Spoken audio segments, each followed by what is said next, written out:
Hola, buenas tardes a todas y todos. Me presento, mi nombre es Dante Pizarro, yo soy psicólogo del programa Chile Crece Contigo del Cefam Monkever y este es el taller prenatal número 2 de este ciclo de talleres entregados por el equipo y vamos a abordar temas particulares que tienen que ver con psicología y salud mental. Hablaremos un poquito de salud mental, apego y acompañamiento significativo. Entonces, como les decía, vamos a profundizar en primer lugar sobre la salud mental de las mujeres durante el embarazo. Trataremos de hacer una comparativa entre los síntomas naturales dentro de la gestación y los que no, y que podrían ser, digamos, señales de que pudiera estar pasando algo más respecto a la salud mental. ¿Ya? En segundo lugar, vamos a hablar sobre el apego, los conceptos generales, ¿cierto? Y su tipología. Eso quiere decir que vamos a hablar sobre los tipos de apego que se pudieran dar durante la gestación y el posparto. Y en tercer lugar, queremos hablar un poquito de la importancia del hombre o el acompañamiento significativo. Hablamos de hombre particularmente porque es ideal que pudiera estar presente el padre, ¿cierto? Y generar este acompañamiento, pero si no, eh, cualquier persona que sea significativo o significativa para la gestante. Ahora, no podemos dejar de lado la realidad que estamos viviendo. Todo la sintomatología, todos los elementos que tienen que ver con la gestación, que tienen que ver particularmente con salud mental, se han visto potenciados por la pandemia, que es un elemento que vamos a considerar transversal en esta gestación y que reviste en el fondo todo el sentir y el vivir de la gestante y su familia. Entonces, creo que es importante no dejarlo de lado, ¿cierto? Y considerarlo como un elemento que va a influir sí o sí en la gestación.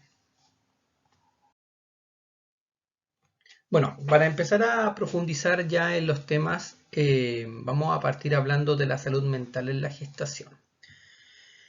La salud mental es un tema que se está poniendo en primera línea desde hace un tiempo, que yo sé que aún cuesta en el fondo darle la prioridad que se merece, pero gracias a los esfuerzos y el trabajo que se hace en los centros de salud, ¿cierto? En los CEFAM, se puede dar más cabida y más abordaje a la salud mental desde la gestación y no reaccionar de manera reactiva cuando ya tenemos patologías ya instaladas, ¿cierto? De las personas.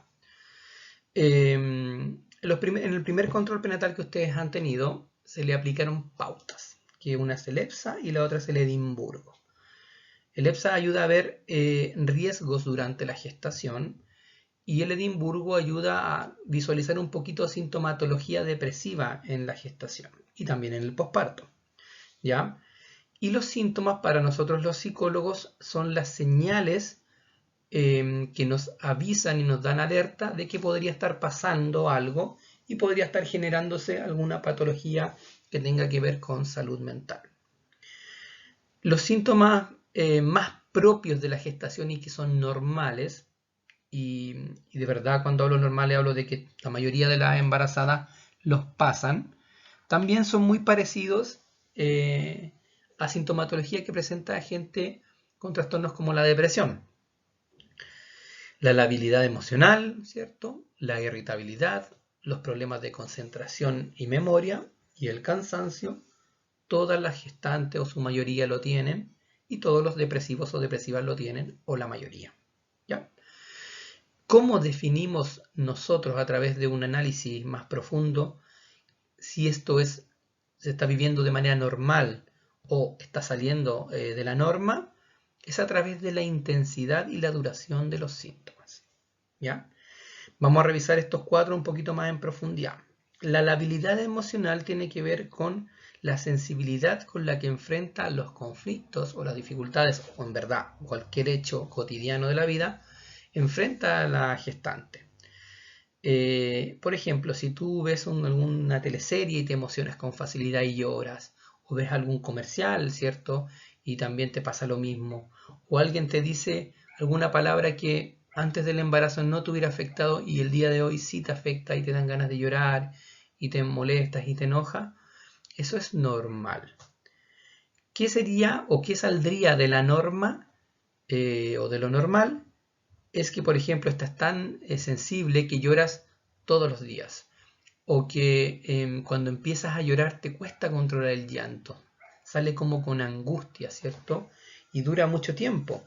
Eso podría ser ya anormal y podríamos pensar que algo más está pasando. La irritabilidad tiene que ver con lo mismo. Es normal que andes más irritable, que tengas menos paciencia, que te enojes con mayor facilidad, e incluso que hasta rechaces el olor de tu pareja. Eso es normal. Lo que es anormal en el fondo es que estés tan enojada que, por ejemplo, grites, rompas cosas, le pegues a objetos o a personas, que en el fondo te dure mucho esta rabia y no se te pase con nada. Ahí podríamos pensar que algo está pasando que no es normal. Los problemas de concentración y memoria, lo mismo. Yo he hablado con muchas embarazadas y la mayoría me dice que se le olvidan harto las cosas, no saben dónde dejan ciertos objetos o se le olvidan las horas y los controles que tienen. Eso es normal. ¿Qué saldría de lo normal? Que estuvieras tan desconcentrada que, por ejemplo, se te quedara la cocina prendida o el gas dado, ¿cierto? O que vayas saliendo a comprar o a cualquier parte y vayas a cruzar la calle y no te fijes que viene un auto, ¿cierto? Ese nivel de desconcentración podríamos pensar que hay algo más que esto puede estar pasando. Y el cansancio, lo mismo. El cansancio evidentemente es algo muy natural en el embarazo. No olvidemos que están creando vida y por ende el gasto energético es mayor. Y es normal que andes más cansada, ¿cierto? Pero que es normal que andes tan cansada que no quieras levantarte de la cama, ¿cierto? Que te cueste poder hacer tu rutina, ¿cierto? Y no haya motivación también, o tal vez para hacerla. Eso podríamos pensar que hay algo más. Entonces lo que hacemos nosotros los psicólogos cuando salen estas pautas alteradas y son derivadas a ustedes por las matronas, es un análisis como en profundidad de esto que está pasando. La idea generalmente es generar un motivo de consulta personal, ¿cierto? Para trabajar ciertos temas y prepararlas para la llegada de este bebé, ¿ya? En las láminas más adelante vamos a profundizar por qué es tan importante, pero creo que es importantísimo que ustedes le den una vuelta, se autoanalicen y traten de ver si lo que están sintiendo en el embarazo podría salir un poquito de la norma y si tienen algunas dudas, siempre es bueno consultar. ¿Por qué es tan importante consultar? Es importante porque una mamá que lo pasa mal durante el embarazo puede tener distintos tipos de consecuencias durante la gestación o en el posparto. Una de estas consecuencias, bueno, vamos a dividirlo en tres en el fondo, de estas consecuencias de no hacer un abordaje apropiado y oportuno a sintomatología. Se trata particularmente como del estrés o la hormona del estrés que también tiene que se llama cortisol. ¿Ya? Vamos a partir por esta área entonces del cortisol. Cuando una mamá lo pasa muy mal en el embarazo, ya estamos hablando de verdad muy mal, genera mucho estrés. ¿Ya? El cortisol, que es la hormona del estrés, no es una mala hormona, no es una hormona que no nos encontremos habitualmente, pero en grandes cantidades puede generar daño neuronal en el bebé en gestación. ¿Ya? Ahora el cuerpo, y el cuerpo es sabio y al mismo tiempo que generas cortisol, también generas oxitocina, que es una hormona que protege al cerebro del bebé. Pero cuando es mucho, por eso estamos hablando de casos extremos, de una mamá que esté muy deprimida, que sufra a lo mejor de violencia, ¿cierto? O haya muchos elementos que tienen que ver con otras áreas que podrían estar afectándola de sobremanera, podría generar tanto cortisol que sobrepasa esta barrera de la oxitocina y genera este daño.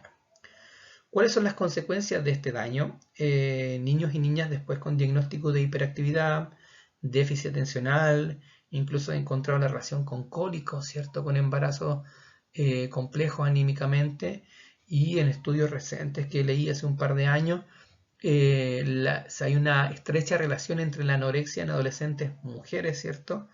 Con embarazos complejos anímicamente, ¿ya? Segundo, una mamá que la pasa muy mal en el embarazo podría generar algún tipo de patología de salud mental. Depresiones posparto, sobre todo una mamá que no aborda estas temáticas y a lo mejor no la visualizamos o a lo mejor miente, ¿cierto?, directamente en las evaluaciones y no dice en verdad cómo se siente, es candidata perfecta para una depresión posparto. Trastornos de ansiedades o la ansiedad paroxística episódica, también conocida como crisis de pánico, que son estos diagnósticos los que más nos encontramos habitualmente en las embarazadas, ¿ya? Todas estas patologías tienen tratamiento, pero es importante como tratar de evitarlas, ¿cierto? Funcionar de manera preventiva para no tener que encontrarnos con esto y las consecuencias de esto.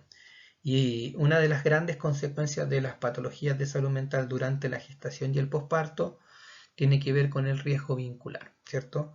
Con el apego, que es un tema que vamos a profundizar un poquito más adelante. El riesgo vincular, ¿cierto?, se da porque la madre, al estar mal anímicamente, ¿cierto?, no logra estar disponible emocionalmente para su bebé en el posparto, ¿cierto? O pasa que a lo mejor durante la gestación le cuesta establecer el vínculo, le cuesta a lo mejor aceptar este embarazo, le cuesta a lo mejor también estimular a este bebé, ¿cierto? Y esos son principios que podrían generar apegos inseguros. Esto quiere decir que no se logra establecer una relación de contención y regulación emocional por parte de la madre hacia el bebé. No olvidar que el bebé viene preparado para establecer ese vínculo y el que tiene que hacer como el trabajo es quien va a recibir al bebé.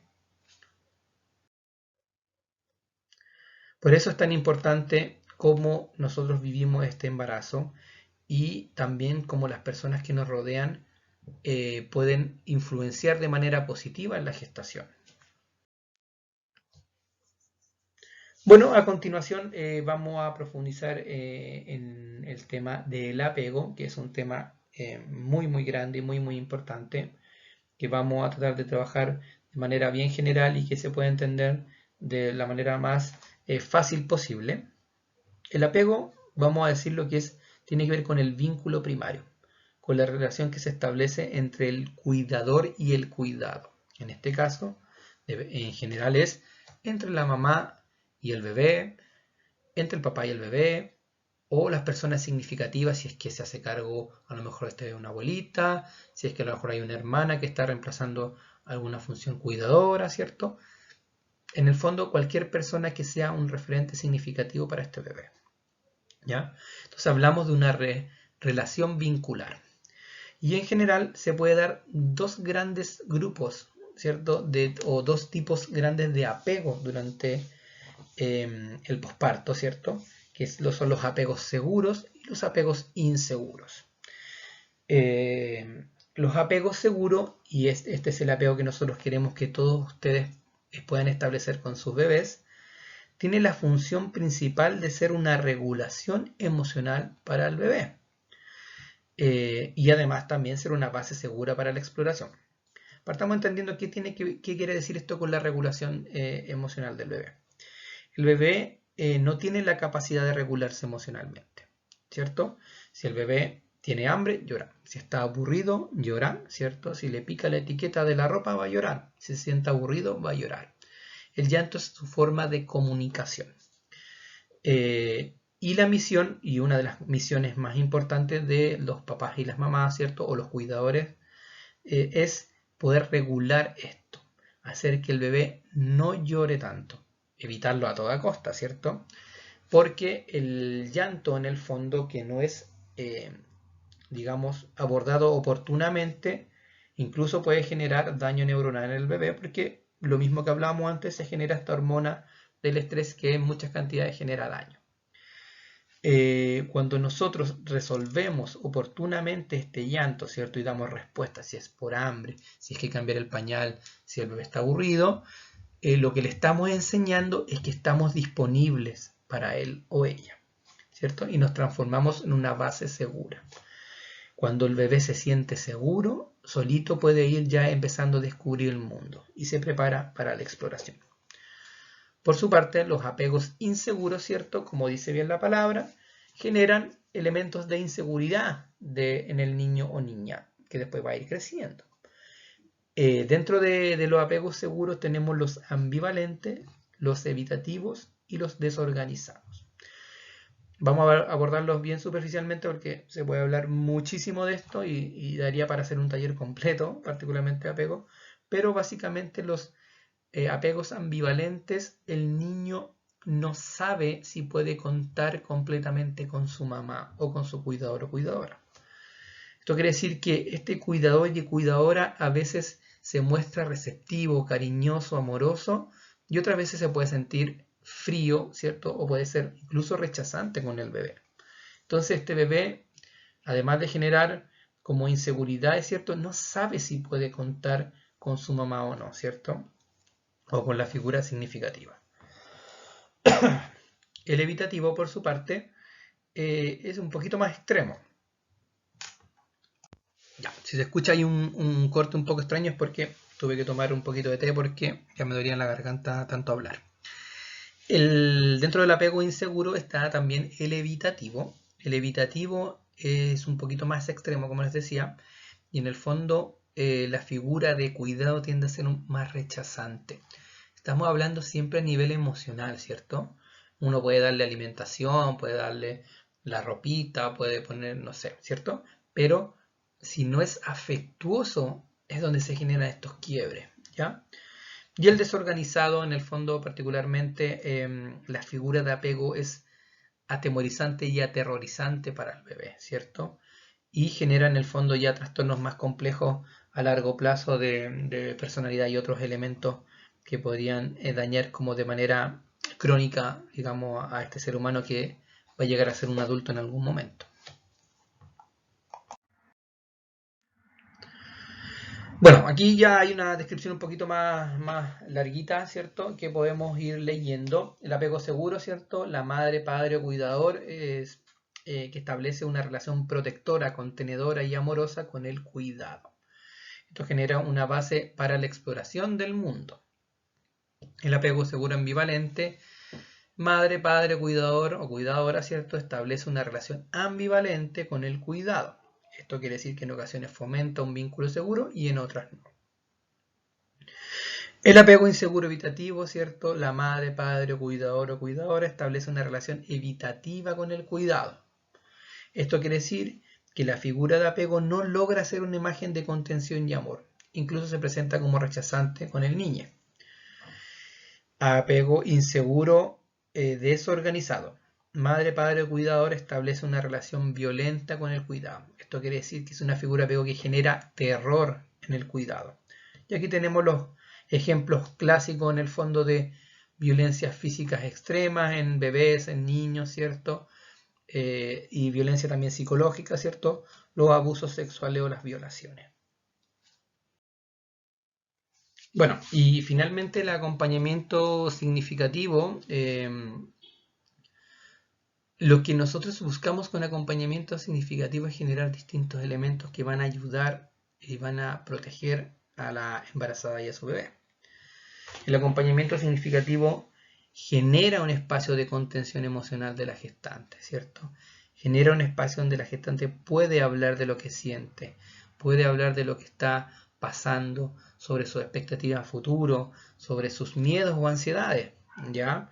El acompañamiento significativo, no olvidemos que la idea es que sea evidentemente el padre del bebé, pero si no está, cualquier persona que sea importante para la gestante puede ocupar ese rol y lo más importante es que esté ahí y no sea alguien como medio ambivalente, como hablaba un poquito antes del apego, ¿cierto? Que esté de manera completa acompañando a la gestante. También genera y fortalece y fomenta, ¿cierto?, el vínculo de otras personas cercanas con el bebé, ¿cierto? Si no es el papá, habrá tal vez una abuelita, incluso una vecina que pueda cumplir este rol y que cuando el bebé nazca, ¿cierto?, también se transforme y pueda transformarse en una figura importante y significativa. Baja los niveles de estrés también de la embarazada, porque como hablábamos antes, es importante que esta persona pueda ir sacando todo lo que está viviendo. Ustedes pueden estar hablando de lo que sienten, de lo que puede venir a futuro, ¿cierto? Incluso cosas que tengan que ver con nuestro pasado.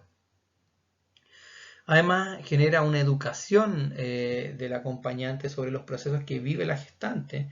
Yo creo que cada vez en la medida que vamos avanzando en el tiempo, y de hecho estos talleres es un fiel reflejo de eso, hay mucha más información y más educación sobre lo que pasa en el embarazo y la importancia que tiene a futuro, ¿ya? Entonces, cualquier persona que pueda estar cerca y acompañando este embarazo va a ir aprendiendo de esto. Incluso si es que ya ha tenido hijos o hijas, claramente. Y además fortalece el vínculo entre el cuidador, o sea, perdón, entre el acompañante o la acompañante y la gestante. Cuando tú te involucras en un proceso tan emocional, tan potente emocionalmente, inevitablemente los vínculos se entrelazan, se vuelven más, se fortalecen, se vuelven más sólidos. Y eso siempre va a ser un elemento protector. Nosotros siempre hablamos de criar en manada, ¿cierto? Porque es realmente agotador la crianza, los primeros meses y después con el tiempo los que tendrán hijos o hijas más grandes sabrán que también es una tarea dura, pero también es hermosa. Y si lo podemos vivir acompañados de manera comprometida, ¿cierto? Y emocionalmente presente, mejor aún. Entonces, primero, para ir terminando este taller, creo que es importante que, como dije anteriormente, puedan analizarse, analícense ustedes, conversen de lo que sienten, de lo que están viviendo, de lo que piensan que podría pasar, hablen de sus ansiedades, hablen de sus miedos con las personas cercanas. Si ustedes sintieran que a lo mejor esto va más allá o a lo mejor en casa no se da la mejor recepción de esto, no duden en consultar, particularmente en el área de salud mental. Yo estoy siempre disponible para conversar, para ofrecer un espacio de contención, de educación, de acompañamiento, que no tiene tiempo limitado, ¿cierto? Y que sí o sí va a generar momentos positivos y de desarrollo personal que a cualquiera ayudan y tratamos siempre de prepararlas para el posparto. Independiente de cierto si ya han tenido la experiencia y tienen más hijos, todos los embarazos, todos los partos y todos los niños y niñas son distintos. Entonces es importante ir resignificando las experiencias, mejorando las cosas que tal vez sentimos que no hicimos tan bien y desahogarnos, ¿cierto? Y tener un espacio de contención. Así que, bueno, les doy las gracias por haber participado por este taller, ¿cierto? Los invitamos, ¿cierto?, a seguir participando de todos los que vienen. Son muchos temas, son muy interesantes, están todos hechos por grandes profesionales y con mucho cariño. Así que espero que lo disfruten, lo compartan, las cosas que ya hayan aprendido, las conversen con sus familiares, con sus más cercanos. Y si tienen dudas, bueno, las puertas están abiertas. Yo atiendo en el Cefam de las Praderas, en el sector amarillo, ¿cierto? Del Cefam Monkeberg, y tengo horas disponibles para que ustedes puedan acercarse y podamos conversar. Espero que les vaya muy bien, que tengan un buen embarazo, ¿cierto? Un buen parto, un buen posparto, ¿cierto? Que se informen sobre sus derechos, que no las pasen a llevar y que puedan vivir esto de la mejor manera posible. Que les vaya muy bien.